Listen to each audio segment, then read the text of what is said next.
All right, so now next up, we're going to go to the headliner.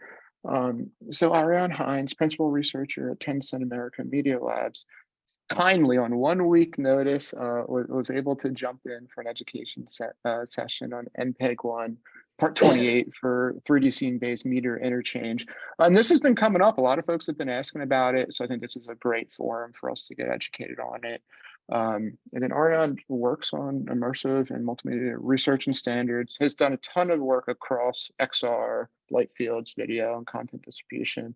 And I started, like listing chair and co-chair roles, but she's had so many that I couldn't fit them all. So it's really quite an honor to have you here today. We're looking forward to the session. So the rest of the time is yours for a presentation and Q&A, and you're welcome to do the screen share to drive your slides. Okay, thanks so much for having me. I appreciate that this was short notice, but I was chomping at the bit, as maybe Patrick didn't share with you. I was pretty eager to want to share this information with you. And I've actually got, I don't know if you've downloaded the slides yet, but there are 50 of them. And I know I don't even have 50 minutes, but I'm happy to stay on past the call to answer questions, or if anybody wants to circle back with me, actually I should put my email in the chat. But anyway, let's just get started and see how far we go. Some of these I will go through very quickly. So as you know, I have been working on, now it's not MPEG-I, Patrick. MPEG-I was like in 1990. It's an MPEG-I. Oh, my apologies. No, Thank you for the correction. I totally get it. It looks like a 1, but it's really MPEG-I, and the I is for immersive content distribution. And so part 28 is in the MPEG-I suite. I think we've got now about 35 different parts of MPEG-I. So the VDC spec, by the way, I believe that's part 3 of MPEG-I. So that's the versatile video coding spec that was recently published in collaboration with ITU and ISO. But this part I'm going to talk about is already, it's way down in the part 28 of the long list. And I'll spend most of my time really on providing background for what is the problem we were trying to solve, and a lot of the changes in the ecosystem that led us to starting this part 28. And also feel free to jump in anytime if you have any questions. I don't see hand raising, but I'll let Patrick monitor that, if that's okay with you, Patrick, in case somebody has a question. So let's start with just some background, and just to provide some context. MPEG has been around, as I mentioned, since actually I think it was 1988. It actually was formalized as a group in the ISO. And back then, the big problem was trying to distribute digital video, create standards for the distribution of digital video and audio. And MPEG actually was very successful in building MPEG-I, which was a combination of compression for video, audio, but the unique thing that it provided as a suite in MPEG-I was the ability to marry video with audio. That was done in MPEG Systems Group, and that was a very unique contribution from MPEG, was that it actually provided a lot of systems technologies to tie different pieces of information together to align them with points in time with a presentation.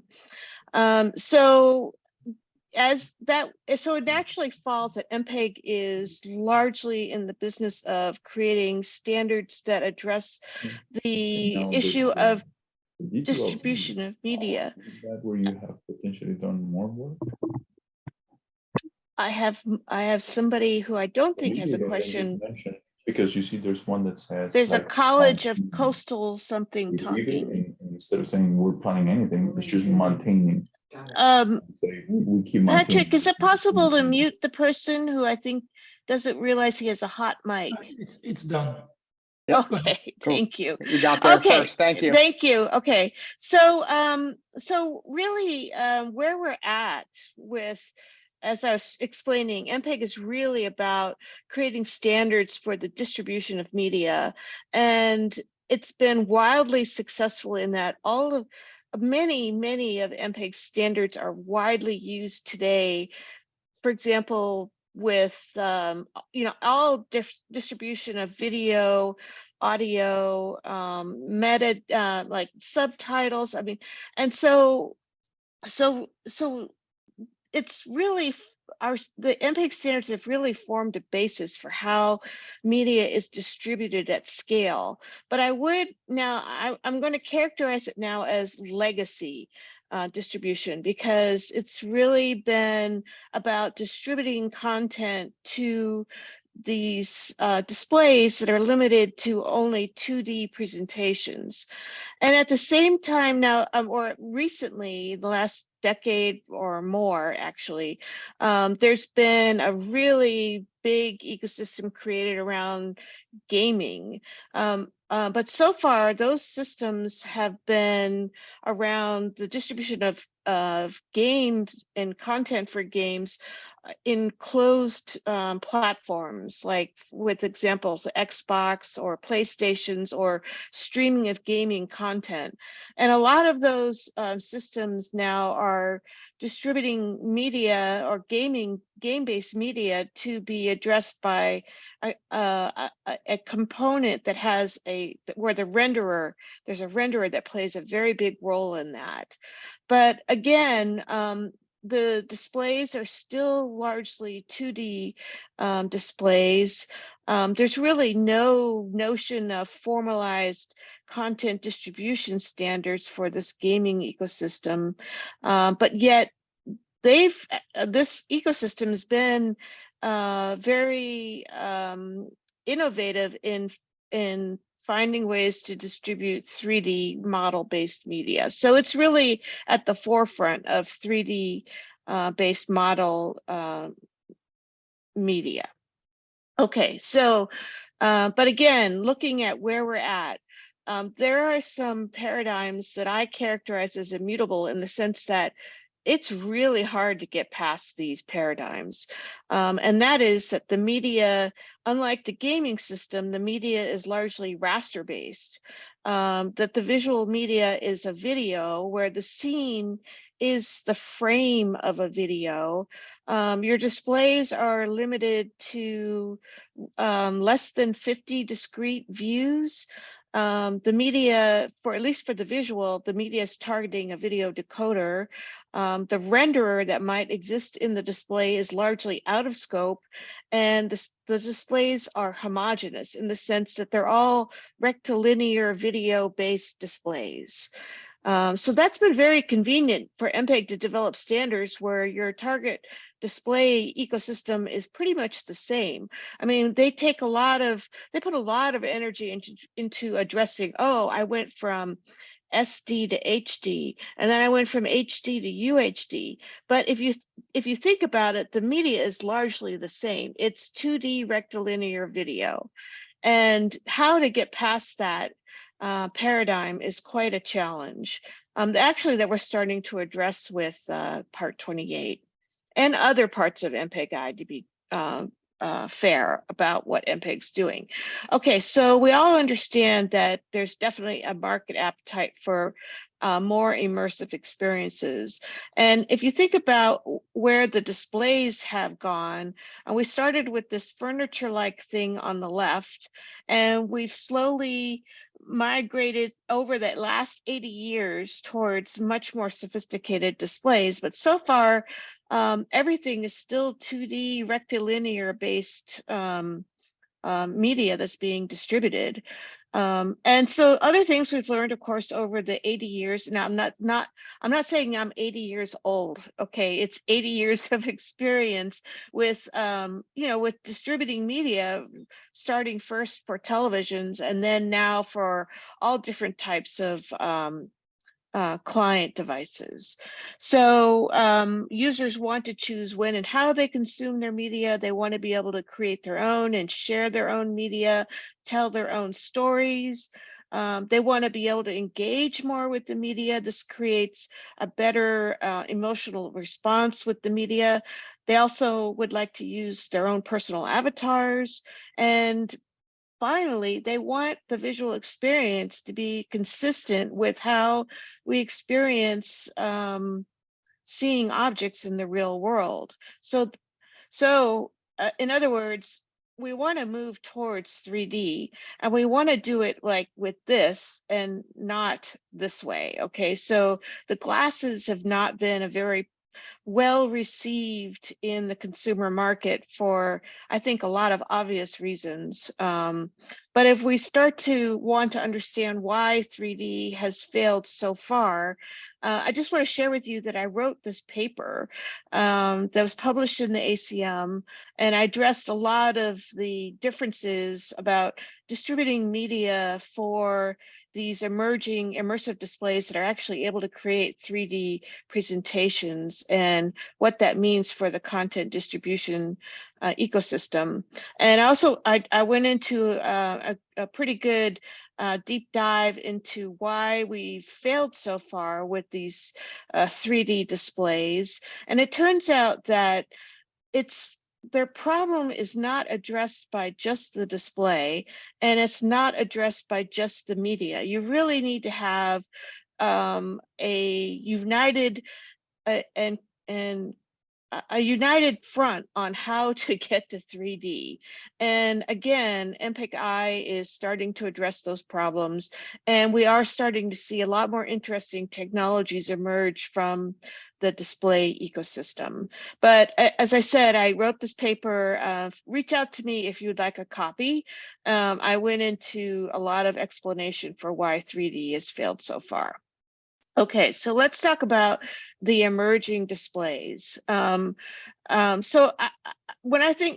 look at an emerging display, I mean, there are a lot of new displays that have been announced recently, and I'm sure we'll continue to have more.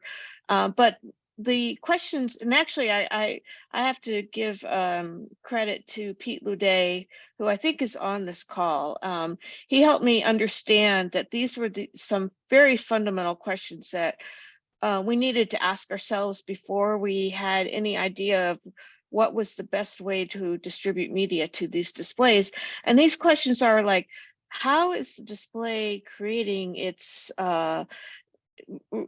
visual presentation? Is it using a 4K or an 8K commercially available screen? Is that the primary emitter of the light? And then also the other question would be, and how many discrete views can that display create? So there's one hand up. Okay, please. Yes, yes. No, the question. I mean, it's to try to avoid one confusion. When you talk about 3D, you talk about stereoscopic display, or you talk about 3D as a way to display a 3D on the screen. I mean 3D. I mean 3D like you have in video games, not like you display. I don't talk about the screen, but the way to display something. Okay, so okay, so what more do the users want? And I'll try to answer your question by pointing out that users want to experience their these 3D presentations just like you would experience them in the real world. So if you look at what's commercially available now, there are no 3D displays that do this, right? Yeah, but the 3D display, when you talk about 3D, you mean about the marketing name of 3D TV that you had a few years ago, that you need glass for that, so it's stereoscopic display? Okay, well, I this mean, would be, it's to avoid confusion, to be sure that we talk about the right stuff. well, I appreciate your concern, and I think it's important because you're right. There's a lot of confusion over what is 3D, but if and in about 10 years ago, there was this big effort to push 3D displays. Some of them were auto stereoscopic, but most of them were stereoscopic, where the user had to wear some form of eyewear, either passive or active eyewear. But if we consider that that's really not what users want, they want to be able to comfortably see a 3D presentation that isn't going to create eye strain, that isn't going to create motion sickness. And so when I talk about 3D in the future, I want the displays to produce basically holograms, right? Those would be objects emitted from the display that are that have full geometry, where you don't have to put on eyewear to view the presentation. So going forward, I think 3D is going to be more like a 6 degrees of freedom, whereas 3D in the last few decades has been not very compelling. So maybe what I should say is that we want to get to 6-stop 3D and not just a stereoscopic or flat screen display of 3D. Does that answer your question? In part, yes. In fact, just for the definition, stereoscopic is because you have two eyes, and it's because with your two eyes you see the difference. It's why it's stereoscopic. It's just that. But okay, I understand.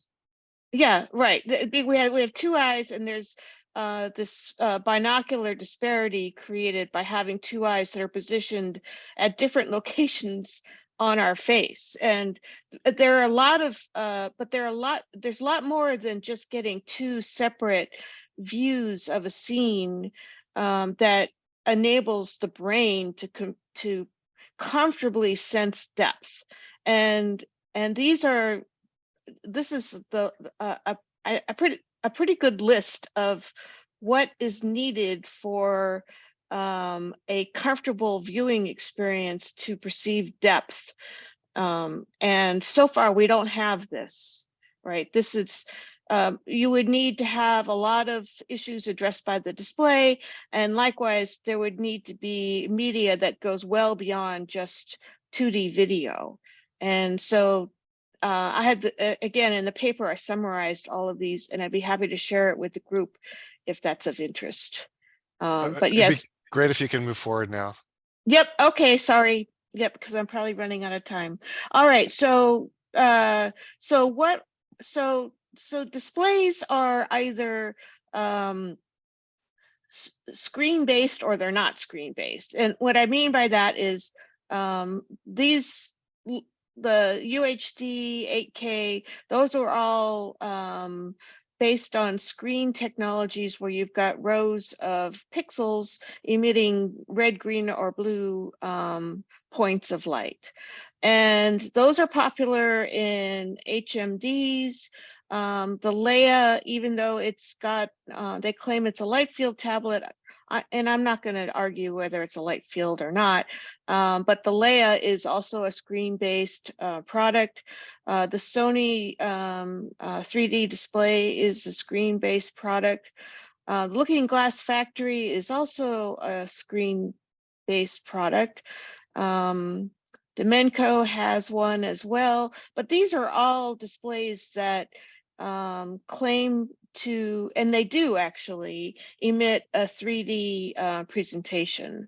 But if we think about now that there is a class of displays that are emerging that are not based on screens, there are examples of display manufacturers that are creating displays using this kind of technology. And I call this a holographic pixel-based technology, where a single point on the surface of the display is emitting thousands or even more unique rays of light. And this is how we're going to get to the new form of 3D that, and believe it or not, this technology does exist. So the hologram floats in front of the display. And here's an example, Lightfield Lab, they've got, I would say, so far, the most compelling holographic display I've seen. I mean, it really does create objects floating in front of the display that you can view from multiple angles. They look like the object is really there in space, but when you go to touch it, you're actually putting your hand into a bunch of rays of light. Okay, and again, another application from Lightfield Lab is that the display is more of a tabletop and you can interact with the hologram. So this isn't science fiction. It's real. And here are other examples of manufacturers with Lightfield displays, Avalon Holographics and Fovi 3D. So going back to the number of views question, here are the number of views that are needed to drive these different types of displays. So legacy 2D panel, you just need one view. HMD needs 2 views. Leia tablet, at least at the one I was looking at, it required only 4 separate views. I think now it has 8 more. AR glasses has some small number of views. Looking Glass Factory, the original 8K had 45 separate views. Their portrait could go up to 100 separate views. But the emerging holographic displays, they have several thousands or even what appears to be an infinite number of views. And so where does the raster media solution break down? And this is just Arianne's hypothesis, that at somewhere around 50 views or less, you can possibly get away with distributing raster media to create the different number of views. But beyond that, when you've got talking about holographic displays, you need we're going to need a different solution. And here's where I think the work that I'm doing in MPEG really overlaps with the work that you're doing in MSF in the 3D interoperability working group. So we're talking about now needing to distribute what could be called synthetic media, but basically it's using the CGI formats where you've got a renderer that ingests the objects for a scene. You've got a scene graph that describes the relationships of the objects in the scene. There are many different 3D media types that are potentially used by the scene graph, but generally these provide explicit geometries for each of the objects, and they also have information describing the surface and the material properties. So this brings us to the issue of having now to address the picture of renderers, which is in MPEG's world has not been a big focal point in MPEG, given that historically renderers weren't ever in scope in MPEG standards. So let's start by considering this distribution architecture. It's really a streaming architecture where you've got either live feed or you've got a mezzanine file that's been provided by a service provider, maybe Netflix, for example. And generally, the video is transcoded into different 2D representations. It's packaged and put on a CDN, and then the clients access the content. But now if we think, what if suddenly all the displays were capable of generating volumetric presentations? So in other words, we don't have to have any more 2D displays. Let's say now a hypothetical ecosystem where every display is a 3D display that needs these synthetic media formats, then what would need to change for the distribution of media? And just like for the metaverse, we're suddenly faced with a lot of the same questions you're addressing for the metaverse, with how to distribute these 3D formats at scale. So here's a slightly different version of this architecture where this could be the distribution of a streaming network that provides 3D media to the display. A lot of it can be reused, but the big difference here is you've probably got a lot more cloud-based rendering and also local assets, local caches to store assets that are reused. So this is a drawing, it's in part 28. And originally it was intended to show an emerging display that has the ability to produce a 3D presentation, but really it could also be a metaverse client. And the big difference here is that you're sending a scene-based media to a client that is equipped with a rendering component. And it may also have the ability to, and I'll think about, this could be the game engine, Unreal or Unity, and it may have the ability to control haptics, certainly audio and visual, and this could be the immersive display, a user interface. So this is our target client in part 28. And of course, we're talking about distributing scene-based media, and you're all familiar with that. What's unique about scene-based media versus frame-based media is that you have the opportunity to reuse binary assets that might be used across more than one scene. So back here, you might want to cache assets that are used across multiple scenes if you've got a long presentation.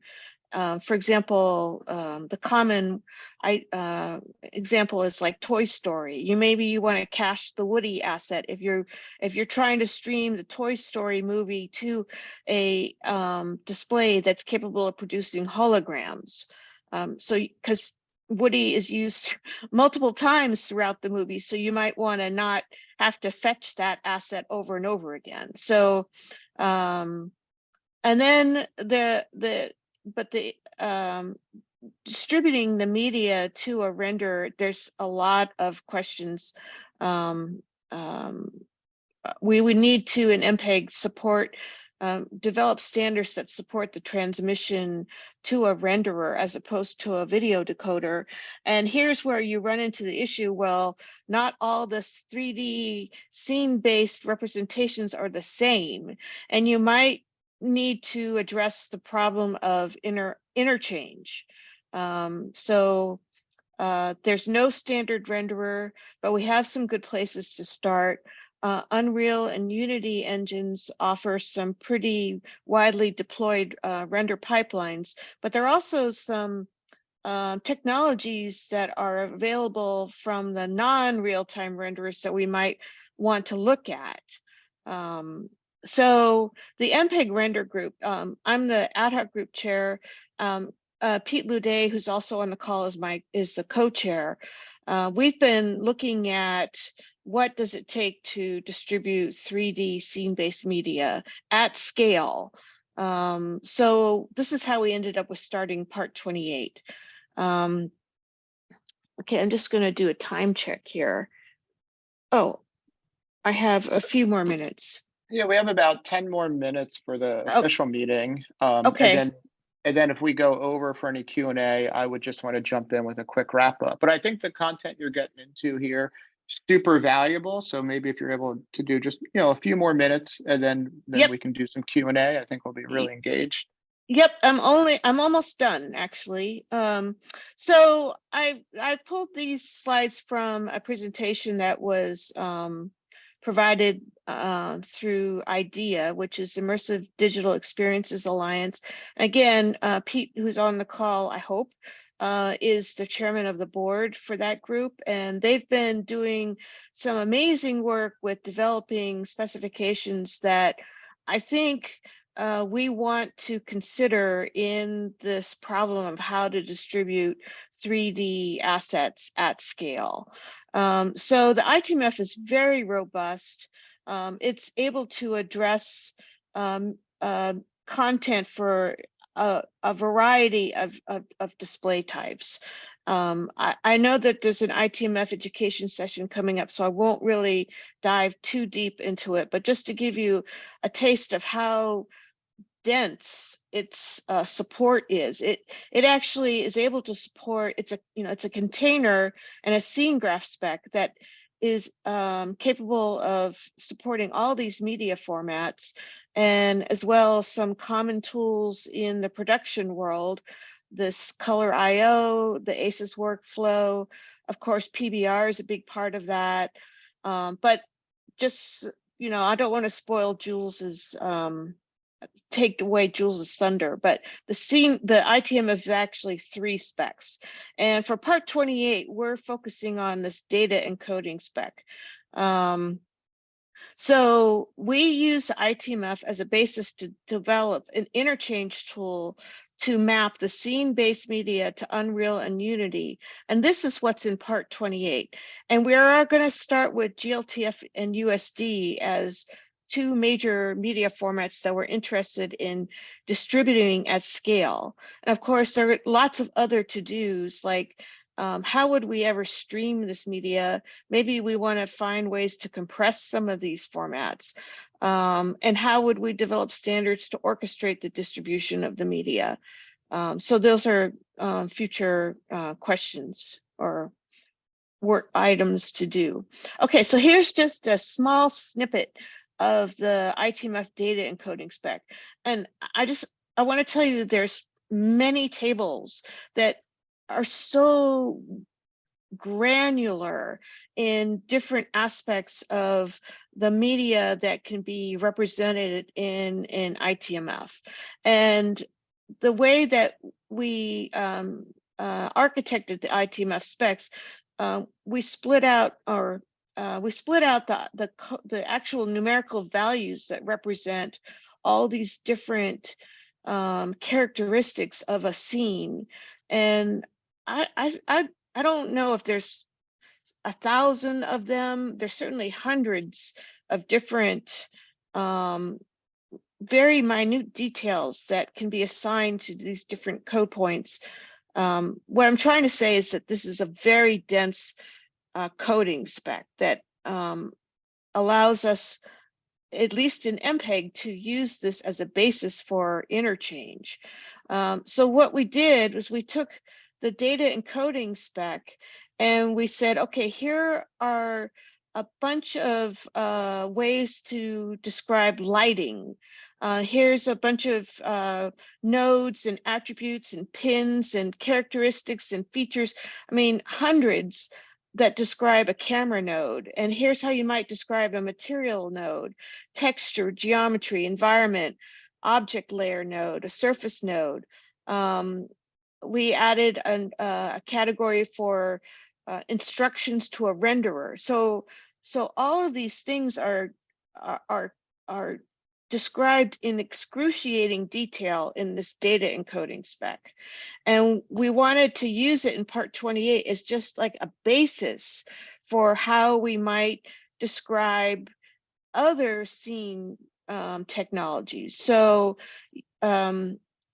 sorry, I keep flipping and I apologize for this. So there are 14 metadata systems in part 28, and collectively we call this an independent mapping space. And we use this as a basis for interchange to create an understanding of what the different nodes, pins, and attributes of different scene graphs are and how they might be used.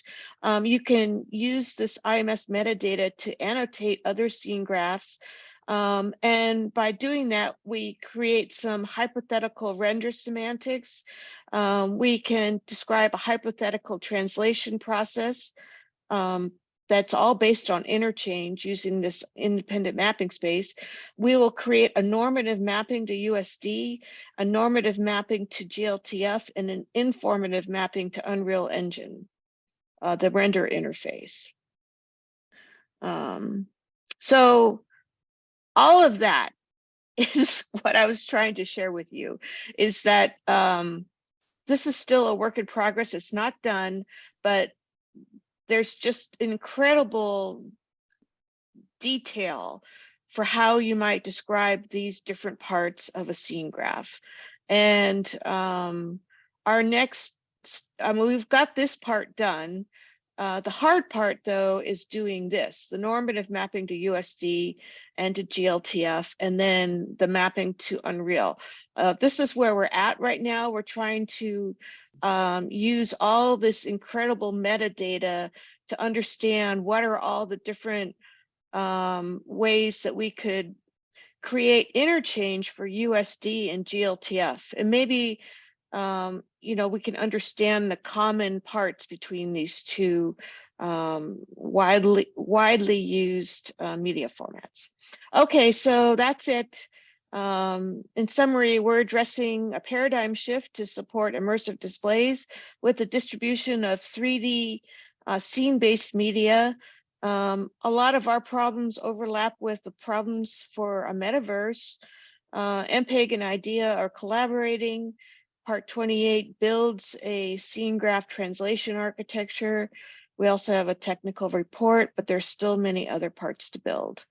How you can contribute? Well, you could help me understand how to do this mapping of the independent mapping space to GLTF and USD.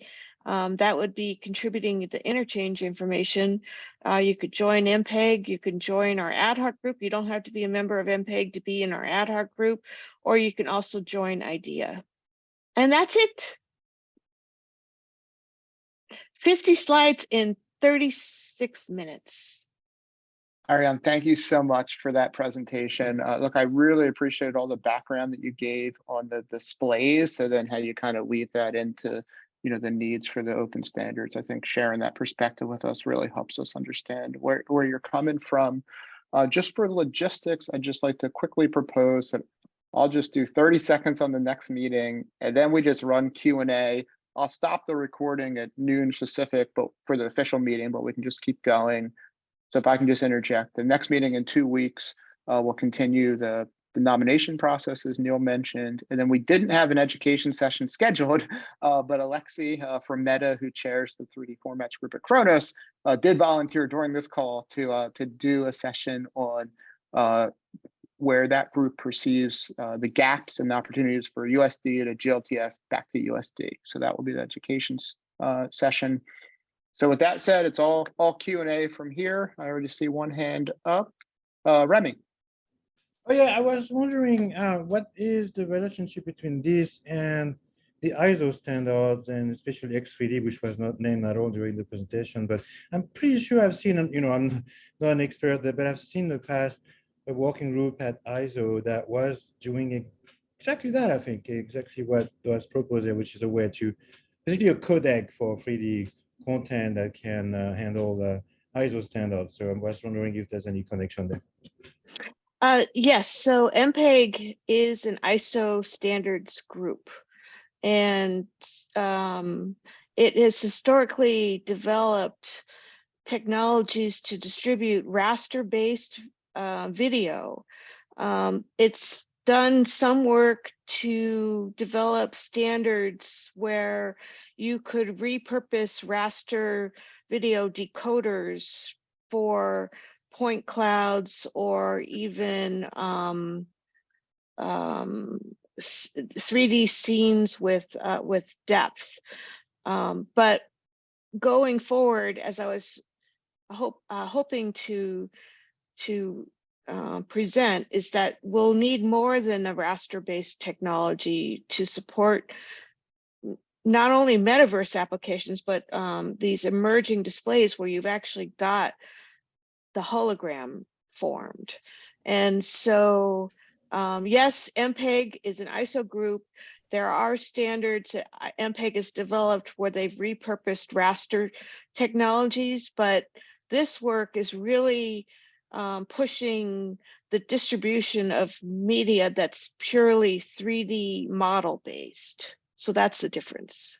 Yeah, but my question was, since it's an MPEG group, I find it kind of weird that it doesn't try to consider the 3D media that are ISO, or sorry, an ISO group. There are 3D model standards at ISO, and I was thinking, since MPEG is an ISO group, it would at least include the ISO standards that define 3D models, but it seems to ignore them completely and just do USD and GLTF. So that just find it a bit weird. Can you give me a for instance of the ISO 3D models that you're referring to?